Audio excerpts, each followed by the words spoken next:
I started reading the Sunday Funnies, at a very young age, and it taught me actually how to read, trying to figure out what the pictures actually meant. And it was just sort of a natural transition to start reading comics.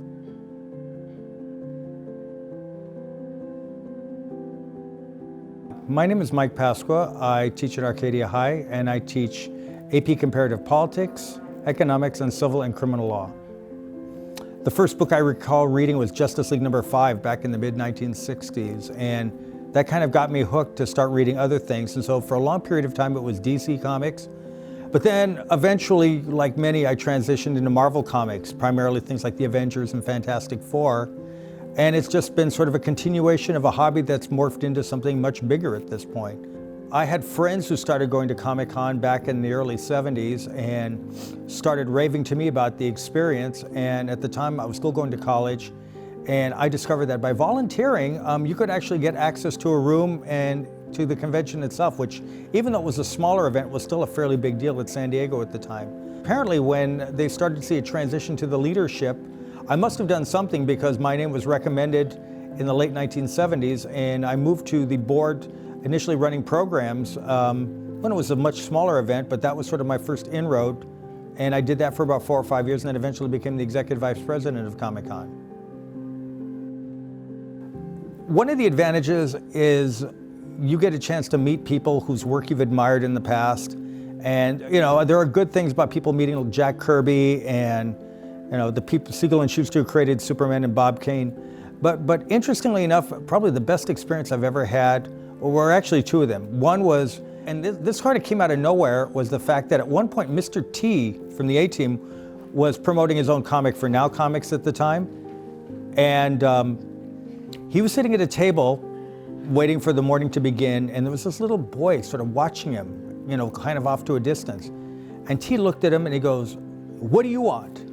And the kid almost jumped out into his skin, and he said, "I want a picture with you, but my mom says I can't." And T leans to him and goes, "You don't make those decisions in terms of whose picture you're gonna make. I make those decisions." He reaches over the table, picks the kid up, puts him on his shoulder, yells, "You the mom? I decide whose picture is gonna be taken," and gives the mom a great big wink. And you see him with this kid with the smile a mile wide. Mom's taking pictures, she kind of mouths thank you to him, puts the kid down.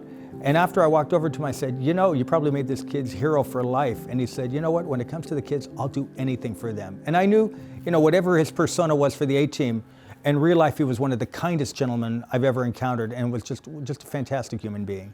Even though I left the board quite a while ago, primarily due to the fact that, when you're a bachelor and you have a lot of free time, getting engaged with this organization, which does take a lot of time, it probably takes even more time now, was one thing.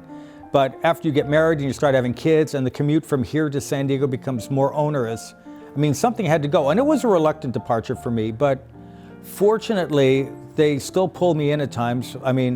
I was a chance to participate at the 40th anniversary Comic-Con and a tribute to one of the founders, Shel Dorf. And then this past year at the 50th Comic-Con, once again, I had a chance to moderate a panel, not only with, people who worked at the con, but also people who were involved in the industry, people like Jim Lee, who's the co-publisher of DC Comics.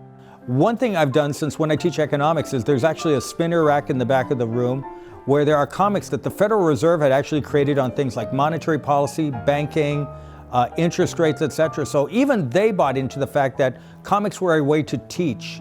So it gives me an opportunity not only to apply my hobby and something that I'm interested in, but in a way that provides an alternative way of teaching. Rather than providing a normal textbook experience, they get a chance to read it from a comic book itself.